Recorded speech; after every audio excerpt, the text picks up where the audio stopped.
Hey guys, it's Linda Winter from Winter Designs. I've got another project for you. Now my guess is y'all already know this, but I'm going to show you a faster, easier way to do this. These are those little Kleenex, I shouldn't say Kleenex, the tissue holders.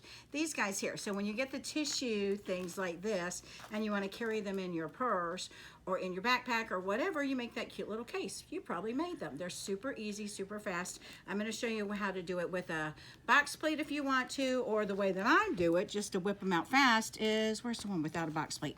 Just a straight corner, because we want to make this really, really fast. So how do we make it fast? Templates. I have two templates. This one, let's get it in the right direction. 5 by 5, 5.5 by 6.5, and this one is a 5.5 by 7.5. The no slip material is what makes this amazing. So I've got 6 layers maybe of fabric here, and you see how that grabs. The no slipping, no kidding. You've probably made these with a ruler, and that ruler slipped on you, did this, so we're going to use this, and I'm going to cut. What am I using? Martelli's rotary cutter.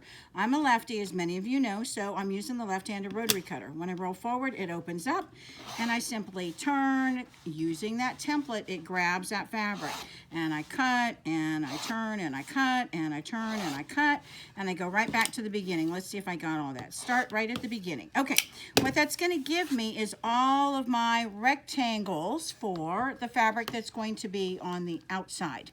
On the outside. Now we're going to do the inside fabric. I've got a black and white polka dot. If you look at this, it's hard to see. So I'm going to turn this over. So when I go to cut, I can see a little bit better when I cut. And if you're doing what I just did, where you start and you don't start exactly, start on the side, backwards. Do I have it open? Roll it open, backwards, forwards, turn. See how I'm on the side, backwards, forwards. That ensures that you cut that first part.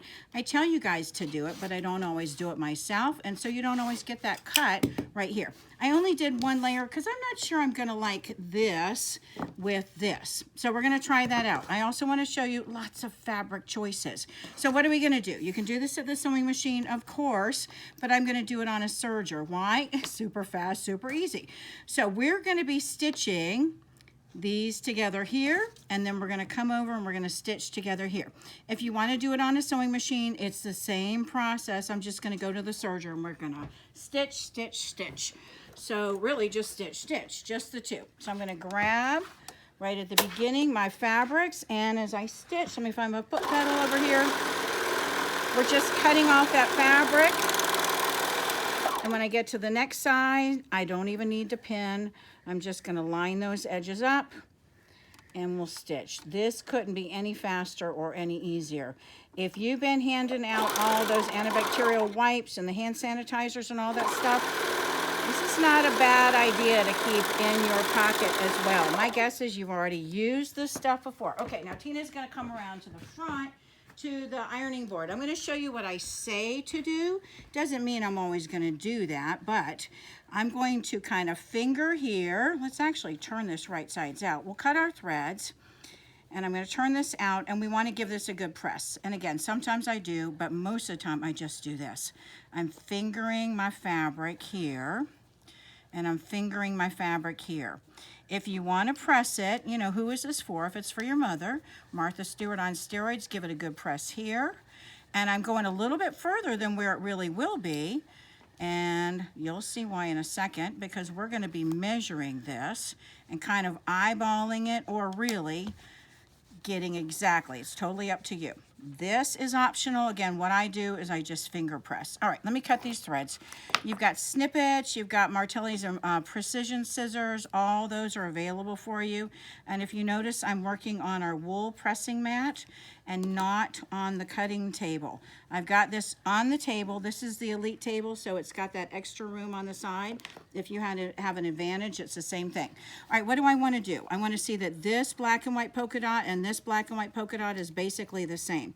And again, this is where, let me get that iron out of the way and this out of the way so you can kind of see. This is where you can finger press like I'm doing here. And I don't even have to do it on an ironing mat, but it's totally up to you. If you want it to be perfect, we're going to press with the iron. What are we going to do now? We're going to fold in half. I'm going to fold in half. I need to get that crease. And again, if you're not using an iron, a finger press works just fine. Totally up to you. And what do we do now? I'm going to line up each side to that line that I just pressed. And again, you could finger press here. I'm going to use the iron because I've got it on. May as well take advantage. But when I make these, I don't do the pressing with the iron. I do the pressing with the fingers. And we're looking to see this width is about the same as this width. It's going to hold Kleenex tissue, so not that big of a deal. You can go in and pin if you want. When I make these, I'm not pinning just because I don't need to, but if you have a sewing machine that eats up your fabric, that grabs where it's not supposed to, then definitely pin this piece here, because that's that fabric that usually will get flipped backwards.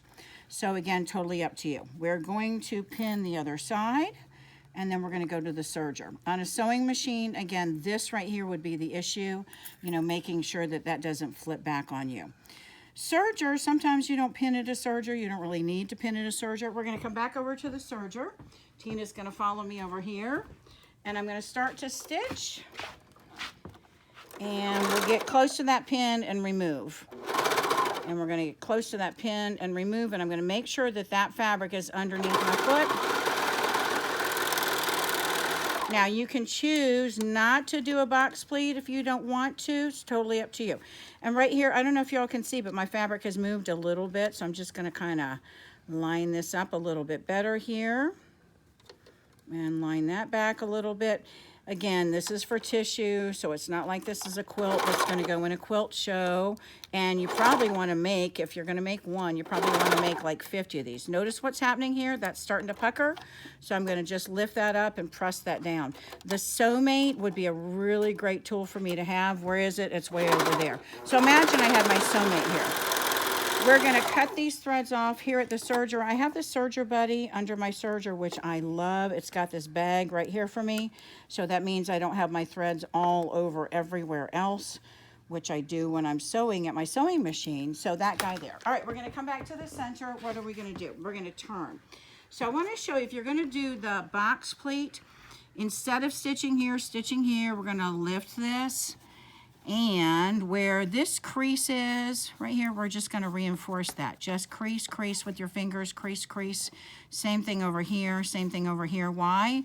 I want to use that crease here and kind of line this up with that crease. And it's hard to see on this black fabric. But I'm basically creating a box pleat, and I would stitch this and then do the same thing to each of those. I'm not going to do it because I don't think you really need the box pleats for these little guys. But totally up to you. It gives you that nice little fitted style, but notice I'm just using my thumb to pop these out. And I would really use some nice turning tool to give me a nice crisp corner, but you get the idea. And I would probably at this point really press this, because now it's finished and the pressing would matter. We're going to stick this inside of here. Without the box pleat, it's going to sit up a little bit, and I'm going to see that corner kind of sticking out. If I added the box pleat, you'll notice these tissues, they're pretty high. These are pretty high. Some of the tissues, if you notice, this is flatter. So, you know, if they're really tall like that, then a box pleat would do you a whole lot of good. But you can see there's without a box pleat, there's with a box pleat. Totally up to you. So what this gives me, because I have the larger on the inside of the fabric, that gives me enough to wrap around. Super fast, super easy. Totally up to you as to how you want to do those. I love these fabrics, especially now with coronavirus, the stop, the yield, the go, whatever. If you buy these templates, I'll give you a fat quarter of this stuff from my website. How do I get these? winnerdesigns.com. So you guys know the drill, WINNER designs.com. If you go to my website, click on products and templates, scroll down, or you can click in the search box and type in tissue. Tissue will pull this up. There are two rectangles, a 5.5 by 6.5, a 5.5 by 7.5. They come as a set. What else would I do with these? This could turn into all kinds of other stuff. A little clutch, a little purse, a crossbody, can hold reading glasses, can hold your iPhone. So totally up to you to use these for other projects as well. A little mug rug to put your coffee on, put a couple cookies, that kind of thing. Remember to go visit my Facebook page too, Winner Designs for Sewing and Quilting. WINNER, the spacebar, designs, the spacebar, FOR, you should see Winter Designs for Sewing and Quilting pop up, and you'll be able to go see what I'm doing, where I am, the things that I'm posting, and if I have a giveaway that's coming. I do have a giveaway that's coming tomorrow. Today, Tina, do you know the date? I don't know the date. Anyway, today is Sunday, and I thought I would have a Facebook post tonight, and it's not ready. We've been working like crazy, and it's hot. You can see I'm sweating, and I don't have the Facebook giveaway ready. It's going to be posted tomorrow. Fingers crossed it'll get posted tomorrow. It's really a good giveaway, so you want to stick around and go look for time for another giveaway on my Winter Designs for Sewing and Quilting. And if you're buying from my winterdesigns.com website, use the discount code that I currently have in, COVID-19. So capital C, O-V-I-D, space bar, the number 1, the number 9, COVID-19. It'll give you a 19% discount off of my products that I have on my website, and everything's on sale. So thanks for watching. Let me know if you've made these tissues and if you think these would be like faster, easier to do with the templates. Thanks.